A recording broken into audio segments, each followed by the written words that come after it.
Nasa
maglalakad kasi wala kang sundo. Busy ang mga taga-sundo. Kaya maglakad. Malapit lang ito, guys. Kapag mabilis lang maglakad, baka 3 minutes lang eh. Ako kasi 7 minutes. 5 minutes pala. 6-5 ganyan. Kasi maliit lang hakbang ko. Pero malapit lang ito sa lolo. Sa tinitirahan namin. Ayan, malapit na nga ako. Yan yung kotse na yan o. Yung malapit na ha. Like 4 minutes.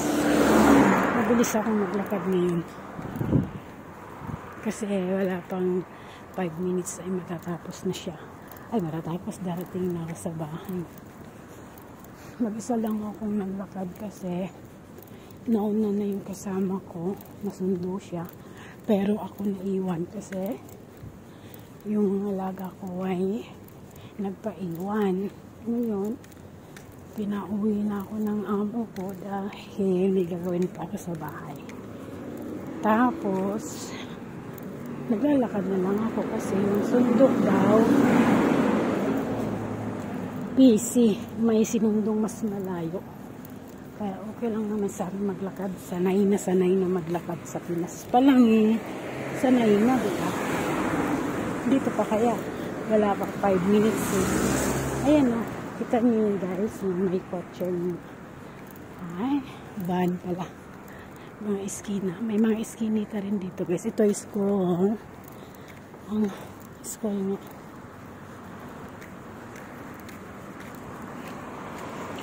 Nasaan ka na? Take me now. Ayan na. Andito na ako.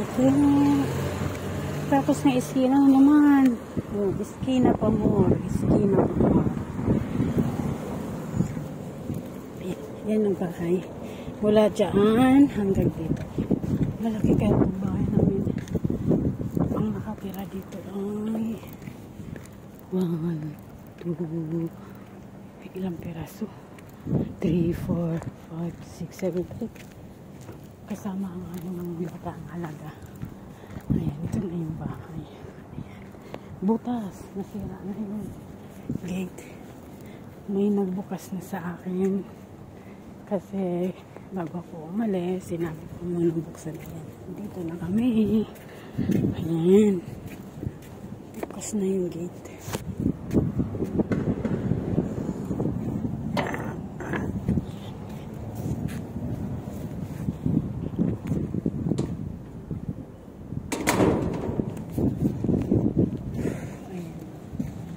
Kaya ng bahay namin. Gusto kasi.